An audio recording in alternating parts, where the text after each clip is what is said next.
Bom dia, quero continuar aqui falando a respeito de doenças psicossomáticas, continuação da aula 6, a respeito de um tema também que a gente não abordou na aula, mas importante para entender essa temática, que são de transtornos mentais ou doenças mentais, né? Esse termo que tem sido utilizado para justificar e para explicar, né, vários dos comportamentos humanos, vários dos sofrimentos humanos, e talvez alguns irmãos com aquela ansiedade de ajudar de uma forma melhor, né, as pessoas que sofrem, né, acaba abraçando essas ideias como se, né, fossem bíblicas ou como se fosse uma explicação plausível para aquele comportamento e sofrimento.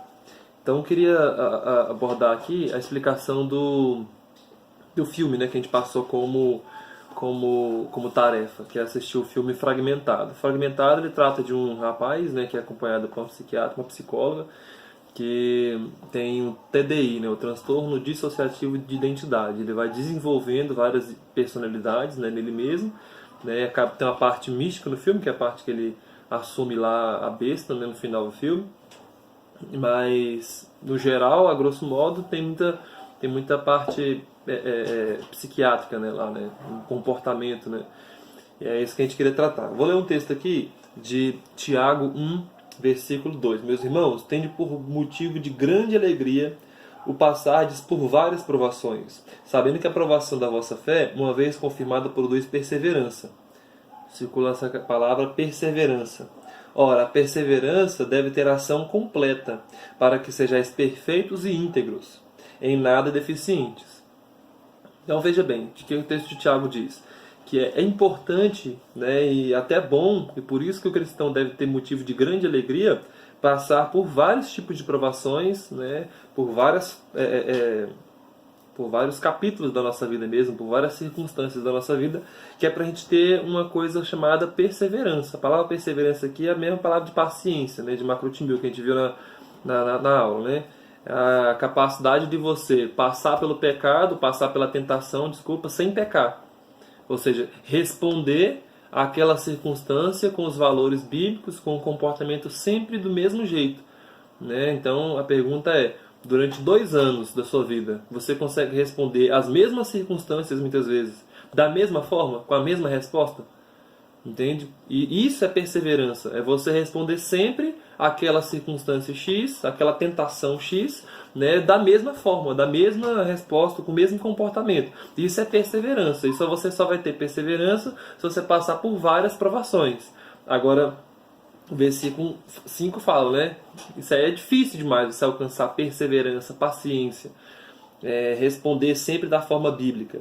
Se, porém, algum de nós necessita de sabedoria, e você precisa de sabedoria para responder a essa tentação, né, a essa circunstância, a essa provação, você precisa de sabedoria. Se, porém, algum de vós necessita de sabedoria, peça a Deus. É a questão da oração. Que a todos dá liberalmente, nada lhe impropera, e ser-lhe-á concedida.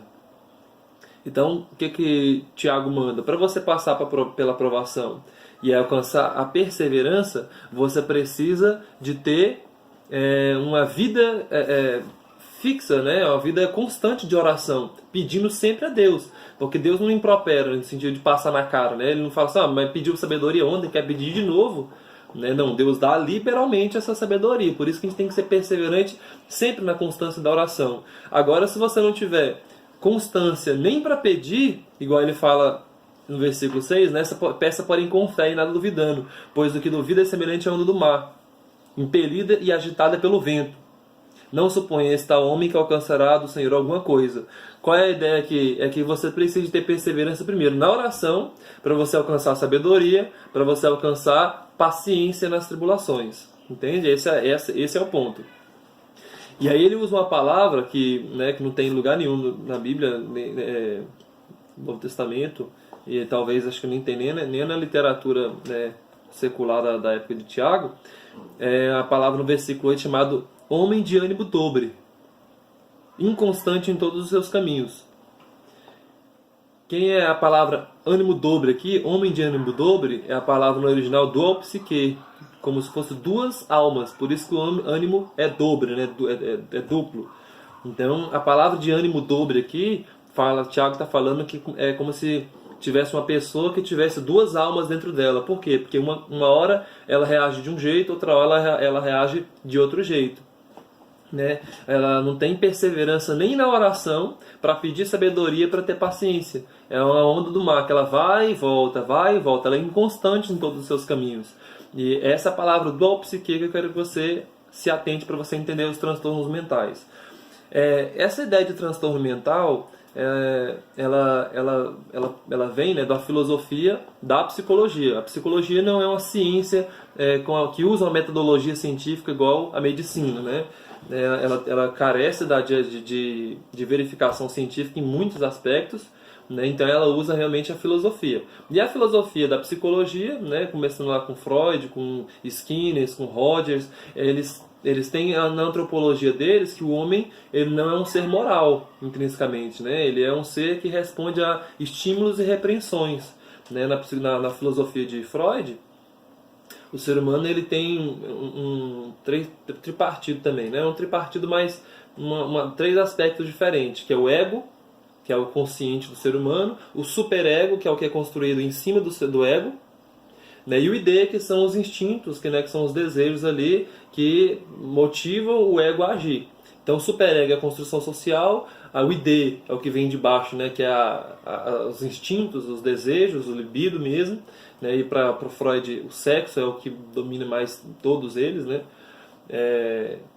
O superego, id e o ego, que está no meio, a consciência de si mesmo. Então ele entende que a gente reage e age só por estímulos e repreensões. Daí de onde vai surgir mais para frente o behaviorismo, o comportamentalismo, né? Behaviorismo é uma filosofia também que entende que o homem realmente ele só é esse animal racional.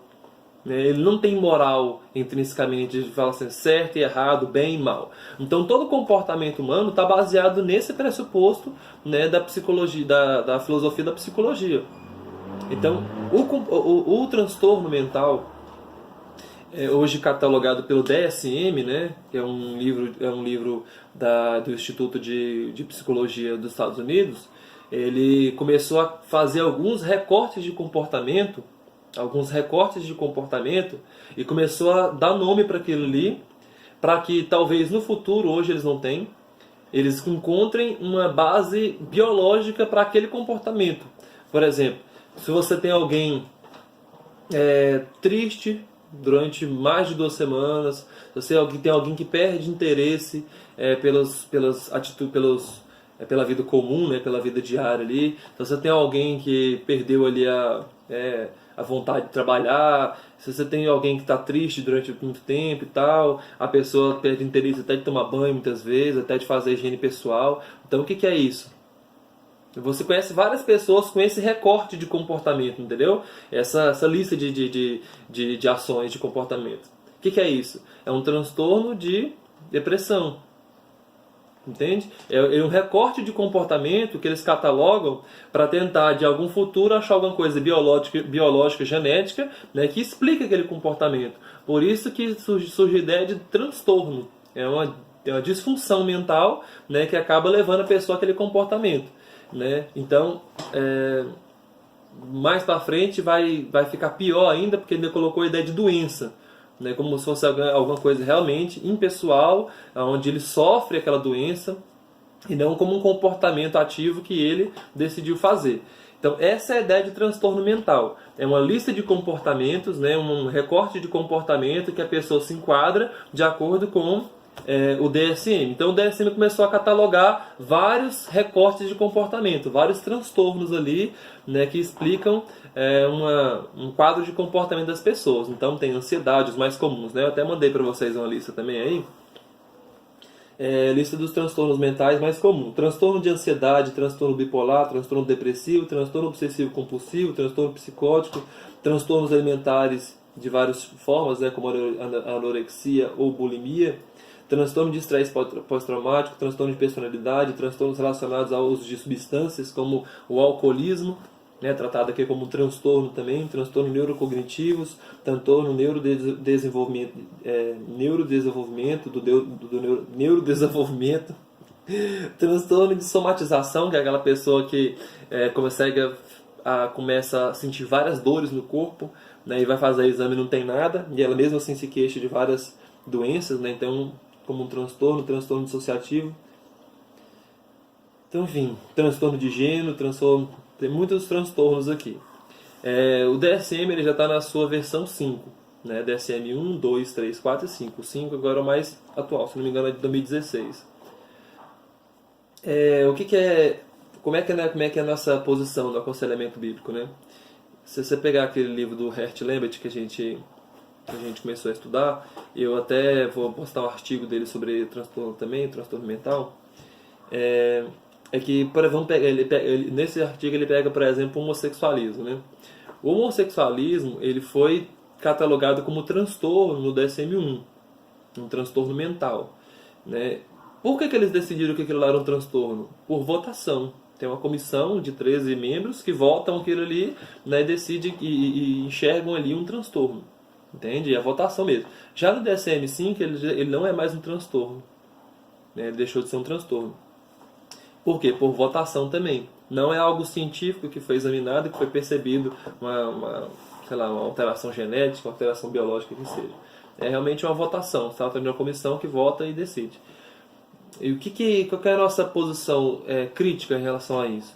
Né? A nossa posição crítica é que vários desses transtornos, né, ou doenças mentais que está colocado aqui, a Bíblia enxerga como pecado, né, como um comportamento ativo da pessoa, decidido e rebelde e odioso contra a santidade de Deus. Isso é o pecado. O pecado não é um erro, onde a pessoa está lá fazendo uma conta de matemática, né, e falta de entendimento, acaba dando um resultado errado.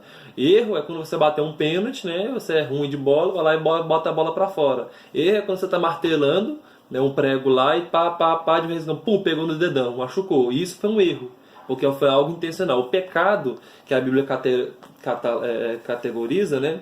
A teologia bíblica do pecado é uma decisão moral, responsável, decidida e odiosa contra alguém. Então eu fiz aquilo porque eu quis mesmo odiar uma pessoa, e essa pessoa é o Senhor, né? O pecado é a transgressão da lei de Deus. Isso é pecado. Então é um comportamento que Deus cobra a responsabilidade. Deus fala assim, não faça isso, faça aquilo outro.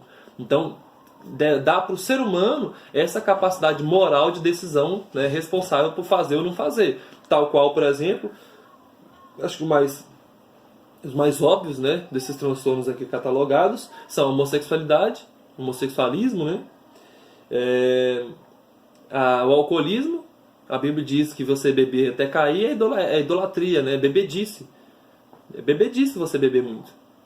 Entende? Não é alcoolismo.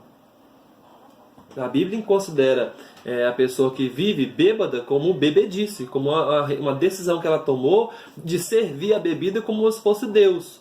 Né? Porque ela troca a igreja pela bebida, ela troca a família pela bebida, ela troca os filhos, ela troca o trabalho, ela troca tudo. O valor que a bebida exerce na vida dela é um valor acima de todos, assim como o dinheiro pode ser uma idolatria, né? Assim como qualquer outra coisa. Então não existe vício na Bíblia. O que existe na Bíblia é serviço. A pessoa vive para servir aquilo ali. Entende? Essa é a perspectiva bíblica. Não existe vício. Nada vicia o ser humano. A forma que a Bíblia trata é que a gente não deve servir o pecado como se fosse um Deus, como se fosse uma coisa que toda vez que ele manda a gente vai lá e obedece. Poxa, mas eu gosto muito de tomar Coca-Cola, eu gosto muito de fumar, mas eu gosto muito, né, de coisas gostosas, né? E por conta disso você vai fazer? Você vai ser descontrolado? Então não existe vício, o que existe é serviço. A pessoa vive para servir aquilo ali. Entende? Então, assim como o alcoolismo é catalogado aqui como uma doença, né, como um transtorno mental, a Bíblia encara como responsabilidade, né, como pecado. Bebedice é pecado. Né? Um transtorno que é categorizado aqui também é ansiedade. A ansiedade aqui é até categorizado como transtorno. Na Bíblia, ansiedade, Mateus 6 é o quê?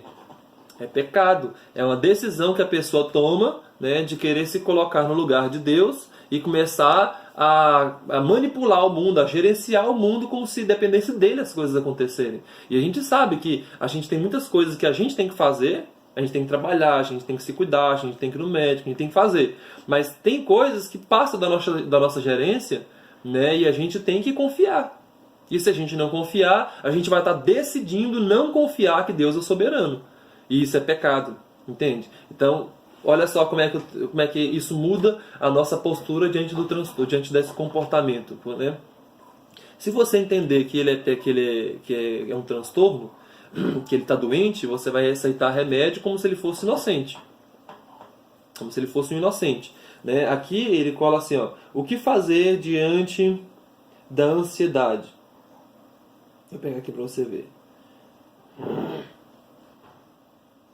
Você tem esse artigo aí, eu vou te mandar. Ansiedade. É recomendada a realização de psicoterapia, além de acompanhamento com o psiquiatra, que em alguns casos poderá indicar o uso de remédios que aliviam os sintomas, como antidepressivos ou ansiolíticos. Também é orientado a realização de atividade física e, além disso, pode ser útil o investimento em métodos naturais ou atividades de lazer, como meditação, dança, yoga, por exemplo, né, e tal. Então, ele trata como doente e receita como pro doente, né, um remédio, né, que seja realmente impessoal, que seja realmente para um inocente mesmo, para um doente. Se você entender que ele é culpado da ansiedade, que ele é responsável pela ansiedade e que essa ansiedade provém de um coração corrupto, ignorante, rebelde contra Deus, por isso ele está se comportando dessa forma, a única forma que você vai receitar para ele, o único remédio que existe para o pecado é o qual? Biblicamente falando. É difícil, né? Ver a ligação direta do pecado para o arrependimento. Se a pessoa está pecando, ela tem que parar de pecar e tem que se arrepender. O arrependimento bíblico a gente trata de 3 vias, né? Primeiro, você tem que confessar o seu pecado, e a confissão aqui envolve, eu pequei, eu realmente, contra a santidade de Deus, decidido e ativamente, né, pequei contra o Senhor, pequei.